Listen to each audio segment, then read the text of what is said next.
So I thought this story might be easier just to tell it rather than type it, because it's not very often that I find a animal story that really gets to me, because I'm not really an animal person. Sometimes.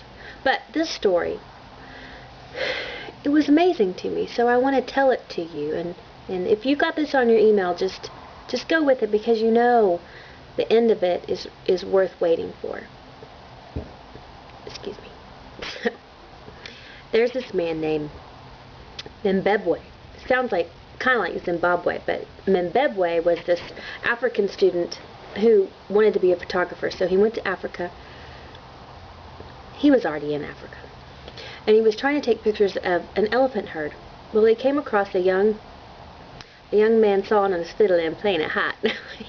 He came across a young elephant bull, and the bull was like picking his foot up and down, and he wouldn't move, and he was trumpeting and making all sorts of noise. So he was young enough that Mbembwe could just walk up and see what's going on. So he found that there was a splinter, a stick, inside his foot. So he got it out, and the elephant looked him over for a while, and then it just went away.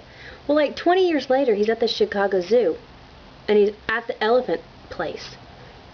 And he looks in there, and this elephant starts, waking his head back and forth and trumpeting, and has the big, long, white tusk things, and he's picking up his foot and setting it down, and picking it up and setting it down. And so the guy thought, could this be the same elephant? So he did what all of us sometimes wish we could do. He jumped over the thing and walked up to the elephant, and the elephant still, shaking his head, and it got real still, and it was looking at him, and he got closer and closer.